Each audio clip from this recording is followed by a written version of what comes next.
Save us, Lord our God.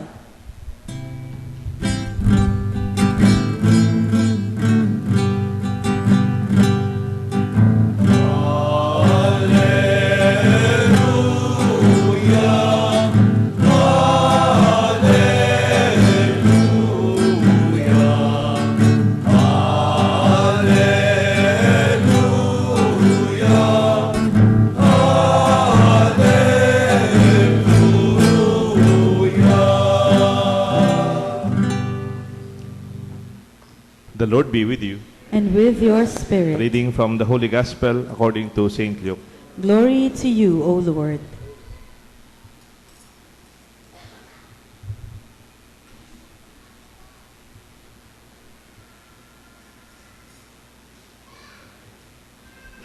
Mary set out in those days and traveled to the hill country in haste to a town of Judah, where she entered the house of Zechariah and greeted Elizabeth. When Elizabeth heard Mary's greeting, the infant leaped in her womb, and Elizabeth, filled with the Holy Spirit, cried out in a loud voice and said, "Blessed are you among women, and blessed is the fruit of your womb. And how does this happen to me, that the mother of my Lord should come to me? For the moment the sound of your greeting reached my ears, the infant in my womb leapt for joy. Blessed are you who believed that what was spoken to you by the Lord would be fulfilled." My dear friends, the Gospel of the Lord. Praise to you, Lord Jesus Christ.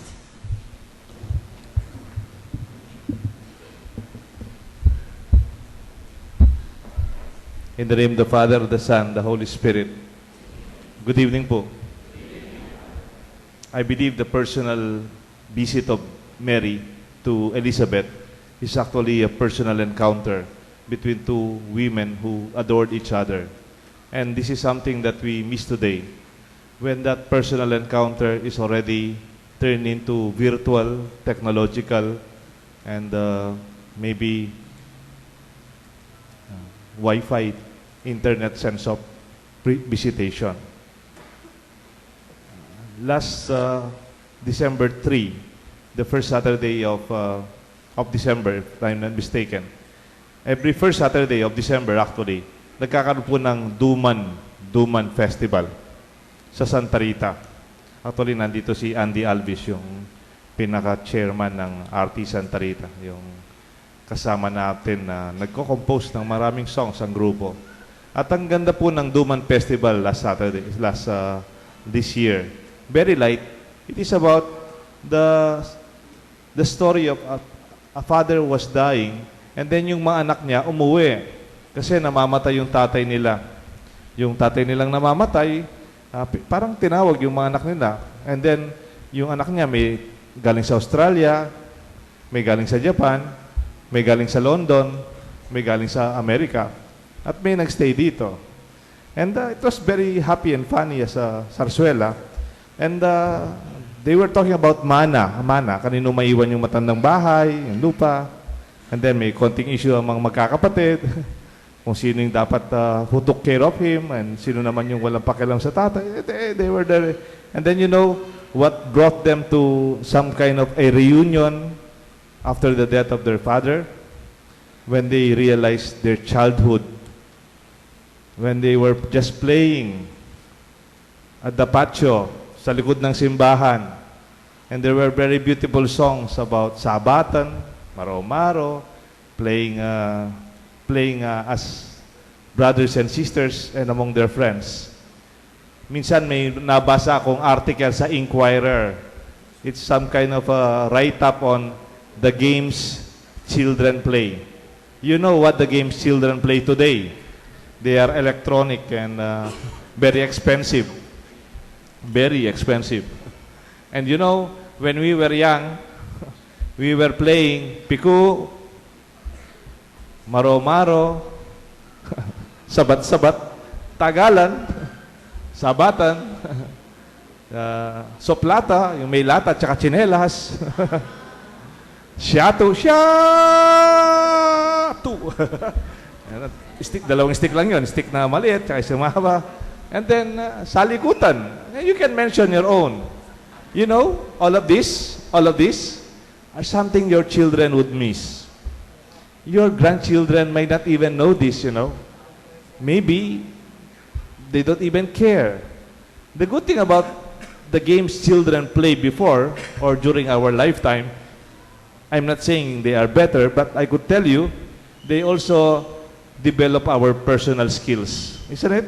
Our social skills. Naintindihan mo kung ano talagang gusto sabihin ng magkikaibigan. Magkakaroon ng kasangga, kung may nadapa, may nasugatan, may nag-away, may nagtampuhan, and then you do something about the relationship. Your personality is honed. Maalalaman mo kung anong gusto sabihin ng napipikon, yung natatalo, nananalo, yung umiiyak, pag naiwan ka ni kuya mo. It is even literally very physically healthy, isn't it? Di ba nung mga bata po tayo, yung laro natin, hindi ka na kailangan mag-exercise. Why? Kasi talagang pula yan, talagang marusing kayo, lumuwal kayo, mibabilad kayo, you have your exposure under the sun. You know, many children today are obese. You know why? Because they don't go out anymore. Everything is via Wi-Fi and internet. Everything is electronically managed. The good thing about our children's play before, they do not even cost anything. Tama ho ba yun? Nung bata tayo, anong puhunan natin sa laro? Wala mang baterya. Tsinelas lang yan. Tsinelas, lata, stick, babagwa. Ano pa, yung, alam niyo po yung yung tansan, pukpukan mo rin tansan. It does not really. I remember when I was a young boy, naglalaro pa kami ng Chinese garter. Hindi ka man bibili ng garter. Kukunin mo yung garter ng nanay mo, ginagamit niya. Huwag na kayo papalagay sa lolda. Ginamit niya mong garter. Hindi, you don't buy anything. You know, the good thing about it's really very, very, very cheap and affordable. You don't even have to spend so much to enjoy. We bear the good news that the encounter of Mary and Elizabeth was not virtual. The encounter between the angel and Mary is also a visitation. The visit of the angel to Joseph when he was in trouble, it was also a visitation. When Zechariah gave up already on his own personal prayer to have a child, he was also visited by an angel in the temple. I believe also the neighbors visited Elizabeth when she gave birth to John. The shepherds and myriads of angels visited Mary, Jesus, and Joseph. And even by January, we will have another visitation, the visit of the three kings, the visit of the Magi from different parts of the world. And in this way, this visitation is not only about Mary and Elizabeth. It is a story of gospel, of a good news visiting, and the presence of God felt in the encounter. May I repeat, the presence of God was felt in this human encounter. Para bang dalawang tao lang ang nagkita, but the truth is, Jesus, the divine Son, is also in their midst. When we have meaningful personal encounters, it is also a wonderful encounter of the holy, of the divine, of the religious. When we have meaningful encounters today, which sometimes is quite very rare, we miss that experience of wonderful, deep human relationships. Kasi ngayon, napansin ko, you can be virtually connected, but you are actually disconnected. Tama ho ba yun? Kung minsan, naka-online, you are virtually connected. May nataas yung signal. But actually, you are not connected. Nagsasalita yung nanay mo, hindi mo na pakikinggan. O nagsasalita yung mga anak, they don't even live are not present. This is something we miss. I just want the gospel and our reflection to be more personal. I just want it to be more personal. Like the visit of Mary to Elizabeth, it was a personal encounter. It was not just a social visit. It was a personal visit for somebody in need. I told you, this gospel is not about Mary. It was about Elizabeth, who needed somebody to accompany her. Take note, she's already advanced in years, and this time, she needs company. Siguro kung may mga doktor dito, alam nyo naman, kung may edad ka ng nagka-baby, siguro, even medically and practically, it is really a very important need to have somebody visit you. I read a story about a young boy who visited their neighbor and was asked by the mother, "What did you do?" Kasi nawala po yung bata for some time, 7 years old. Kaya lang kilala niya yung kapitbahay nila, namatay yung lolo, yung namatay yung matandang lalaki. Nabiyuda yung kapitbahay nila. You know what the little boy did, 7 years old? He initiated the visit to the neighbor. Lumipat po siya ng bahay. Hindi alam ng magulang niya. And then nandun lang siya. Wala naman po siyang alam sabihin sa kanyang kapitbahay na nabiyuda. Wala naman siyang may bigay na advice kasi 7 years old lang. And then sometime nagbalik po siya sa kanyang mother. Sabi ng mother niya, "What did you do? What did you do?" "I heard the old man on the other side of the house died, and I visited grandma, the widow." "Oh, what did you do?" Anong sagot ng bata? "I just sat beside her and helped her cry." And you know, that was taken note by the article I read. I just sat beside her and I helped her cry. It was a savoring presence, no words, but he was there. No words needed. There are visits that you don't have even have to talk. Did you notice in the gospel? Mary did not say anything.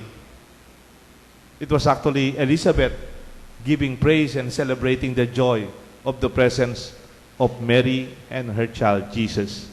But Mary, the one who visits, he was speechless. And I notice, it's also good to visit when it is most needed. May I repeat? It is also good to visit when it is most needed. You don't always have to be there every day. Pag nandiyan ka na araw-araw, iba na yan. Nakikikain ka na lang talaga. Pero, when I say, when it is really needed, just at the right time. You know, sometimes, we do not know the difference between the urgent and the important.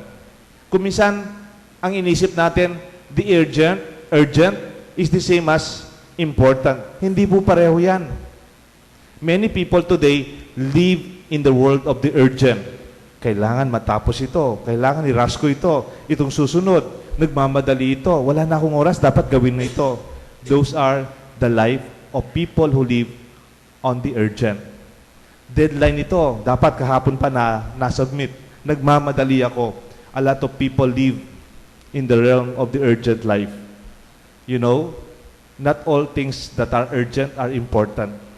There are things that are important, but they are not that urgent. A visit to a grandma who is sick, the graduation of your young boy, a visit to a friend who may be going through something important. Those are important. They may not be urgent. You can say, bukas na lang. But you know, we miss the important parts of life because we only lead on the urgent. Parati tayong nagmamadali. We have a lot of times today for vacation. May holiday po tayo. I hope wag nating gawing urgent ang ating mga vacation and free days. Let's make them important and make them memorable for those who need it most. Because your presence can be encouraging. As an expression of love, actually. Mary, present before Elizabeth, an old woman, bearing a son, is an expression of love. Without saying it. Di ba you can express your love without even saying, I love you? Just being there. And you know, that is already showing up as support and encouragement. Alam niyo po, kanina, alas 3, kahit na mahirap po sa schedule ng simbang gabi, nilibing po kanina yung mother nung kaklase ko nung high school. Yung kaklase ko ng high school, kasama ko po siyang katekista nung high school kami. Kasama kong nagtuturo sa baryo, naglalakad. At kilala ko po yung pamilya nila. I really wanted to visit last night, kaya lang naubusan po ako ng oras. This afternoon, nakipaglibing po ako. Nakipagmisa po ako. Nagkita lang kami, ako nasa altar, siya nasa harap. I did not say anything. But she knew I was there for her. And when we were blessing, I did not say anything. Wala man ako sinabi. Gandun yung husband niya, at saka yung kaklase ko. I just tapped their back and said, I'm here. I felt the conversation and the dialogue was very deep. No words, but the message was clearly understood. Tayo kasi mga Pilipino masyadong expressive, isn't it? Kailangan mayroon tayo sasabihin. Kailangan mayroon tayong line. But sometimes it's not needed. Just show up as support and encouragement. Even when it is most difficult, it will be most appreciated, in fact. When you don't have time, make time. Do not find time. Make it. And decide to block it for that important time. Minsan may nakita po akong poster. Yung parang toddler, tapos umuulan, basang-basa siya, tapos yung pantalon niya nahuhulog pero maganda, tsaka naka-long sleeve siyang maganda, basang-basa po siya. Tapos may parang quotation sa baba. No matter what the situation is, get up, dress up, show up. May repeat, get up, kaya naman siya na, tamad ka, nilalagnat ka, you don't feel well, kawunin mo so, get up, dress up, and show up. And I tell you, it will mean so much. Be present. Take note again, Mary did not bring any gift. May dala ho ba si Mary? Wala. There was no physical gift, but Mary was there clearly only for Elizabeth. Ngayon po kasi parang conscious tayong hindi makapunta sa isang event na wala tayong dala-dala. O hindi tayong makapasyal, dapat meron tayong regalo. That's very good. In fact, it is also important. But even without it, your presence in those most critical time is most important. Keep the talk to the minimum. Let your unimposing presence provide stability and radiate a concern of affection clearly communicated to the person, to the family, and to the community. Minsan po mayroong isang oncologist. Tama ho ba yung oncologist, yung doktor sa mga may cancer? Tama ho ba yan? Mayroon po isang oncologist, narinig kong nagsasalita. Sabi niya, mayroong isang mother, yung anak niya may cancer, young boy. Tapos, according to their studies, of course, according to their research and experience for many years as an oncologist, that case of the young boy with that kind of cancer, in spite of all the procedures they will do, he might not last more than a year. Pero the mother was very hopeful. The mother was very insistent that she will give up her job and she will take care of her son and fight cancer at all means. The doctor, ang sabi ng doktor, no need to fill in the blanks if it is not requested. Anong gusto sabihin ng doktor? Hindi naman sinabing, okay, gawin mo yan, kaya lang 1 year lang yan, o 2 to 7 months. So, he did not. Because it was not asked, he did not even dare to say anything. Actually, sabi niya, the boy died after more than a year. But I allowed the mother to fill in the lines. I did not answer the question for her. I allowed the mystery of life unfold before her. Because I don't have to say anything. Because we already knew each other that the child is already at a very difficult stage. Kung minsan, you don't have to say the obvious. And in visitations, you don't even have to say it. Meron lang po akong Meron po akong napapansin kung minsan, we have to avoid causing further discomfort when people are troubled, when people are sick, or even an advice to a family that is not needed. Kung minsan, napansin niyo po, bumibisita tayo sa mga may sakit, may problema, hindi naman tayo tinatanong. Ang dami nating advice. That defeats the value of your presence. Kung minsan nga, wag niyo po sabihin ito po pinag-aralan namin sa seminaryo. Pag nagbibisita kayo ng may sakit, o kaya kunyari, napunta kayo sa Good Shepherd, may namatayan, don't say, it's okay, okay lang yan. Don't say that. Don't say, everything will be all right. Don't say that. Or don't say, I understand what you feel. Don't say that. Or, you'll get over this, don't worry. Milabas mo rin yan. Don't say that. In fact, you don't have to say anything. When people are going through difficult times, just be there. They don't even need your advice. If they have to say something, be there to listen if you want to. Because it is also therapeutic and healing when people are wounded, when they lost somebody so deep in their relationship, they just need somebody to listen to them. Kahit pabalik-balik yung kwento nila, sige, pabayaan mo lang. Up to the point that someday, your visit will heal them too. And this is our invitation. That this visit, I told you, is not about Mary. The whole purpose is about the love of Mary for Elizabeth. It was for Elizabeth. And take note again, when you visit somebody, it's not about you. It's about the person you are visiting. Kung minsan kasi nagbibisita tayo, para bang we make our presence felt. You don't have to. Because the most important person in that encounter is Elizabeth, not even Mary. I hope we have that skill to be able to make personal encounters meaningful. Let us not lose that capacity of that human encounter that we really would not be able to replicate even with the best technology. Only your presence can make that happen. Sometimes, di ba, nowhere, wala siya. It only takes a little adjustment to make your presence felt. Di ba nung nowhere is spelled N-O-W-H-E-R? Okay lang yan. But if you do a little adjustment, kunin mo lang yung W, lipat mo sa no, you can say, now, here. And Elizabeth felt that.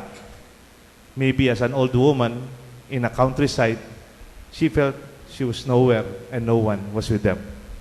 But when Mary visited, now the Lord is with them. Let us make this Christmas a wonderful experience of personal encounters and visit for all of us. May God bless us all, the Father, the Son, and the Holy Spirit. Amen.